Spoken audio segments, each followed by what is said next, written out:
former NFL GM and now with ESPN, Mike Tannenbaum, had a mock draft out, and he has Hendon Hooker going number 5 to the Seattle Seahawks.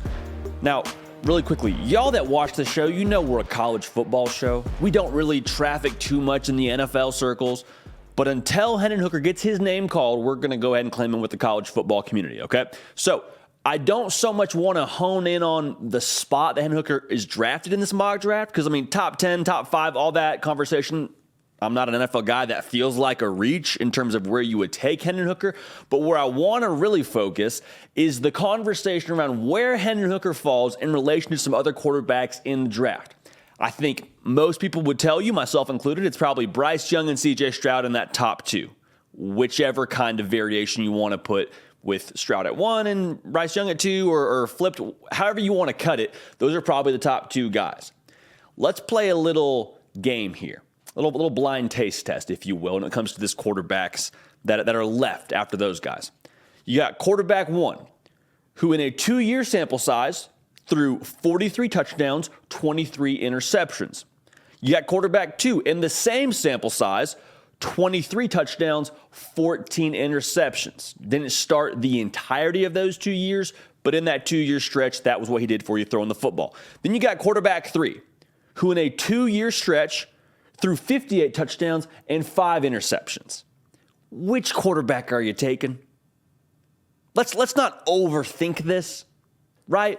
Quarterback 1 is Will Levis. Quarterback 2 is Anthony Richardson. Quarterback 3 is Hendon Hooker. Why are we overthinking this so much when it comes to Hendon Hooker in relation to the rest of these quarterbacks? Like, they're going to go and play the game professionally that we just saw them play at the collegiate level. There's some minor differences in the rule book, but as a whole, they're playing the same game. Why are we so split on these quarterbacks in relation to Hendon Hooker? Will Levis, 23 interceptions. You're telling me he's going to be a better decision maker with less time to throw the football, likely in the NFL? I know his line wasn't great at Kentucky. With a more vicious pass rush and quicker defenders and quicker closing windows, I'm supposed to believe that Will Levis is going to throw less interceptions?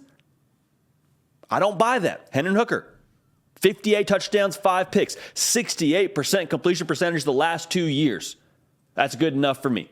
Anthony Richardson, I get it. The athleticism, the potential, the ceiling, all that. I understand. But in shoulder pads, extremely inconsistent. Less than 60% completion percentage his entire career. Again, the defenders are better in the NFL. There's freak show defensive ends that you're playing week in and week out that are going to be able to, at the very least, put some more pressure on you than you saw in college.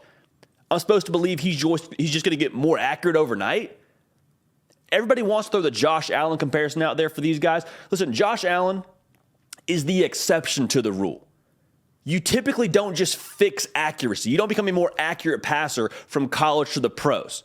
Just because Josh Allen did it doesn't mean that that's how you can go ahead and draft your quarterback and say, yeah, we'll fix that when he gets here. It's okay. Sub 60%, no worries. We're good. I have issues with that.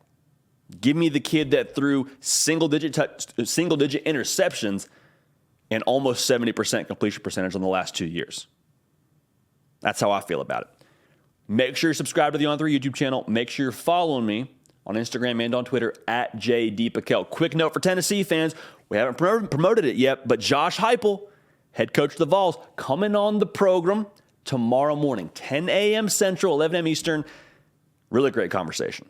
Very excited to talk to him and show you all that conversation, so make sure you're locked in. Again, we will be live at 10 a.m. Central, 11 a.m. Eastern, so go ahead and set your clocks. Now, here's the biggest gripe I would have with this whole issue around drafting these quarterbacks in relation to Hendon Hooker being, in some cases, not even in some people's top 5 in terms of quarterbacks available in this draft.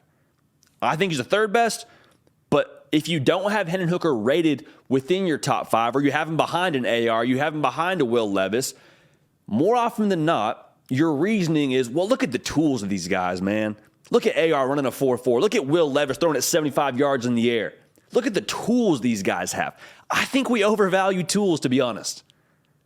I think tools are vastly overrated because tools, by definition, are just helpful. They help you try to solve the problem. Tools don't always work 100% of the time. You know who else had a lot of tools? Jamarcus Russell.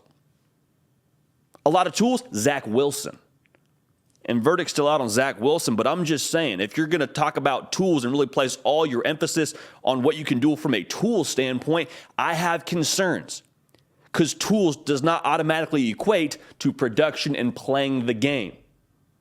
Going back to that production, I'm betting on Hendon Hooker.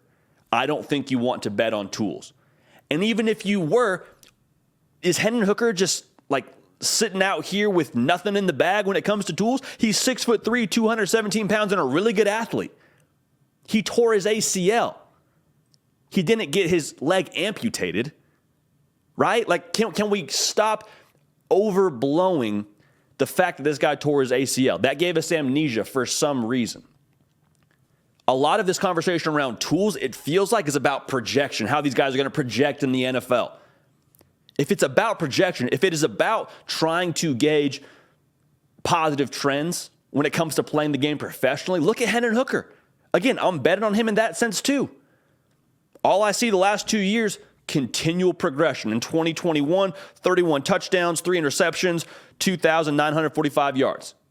In 2022, less interceptions, only threw 2, was on pace to throw more touchdowns before tearing his ACL, and threw for over 3,000 yards.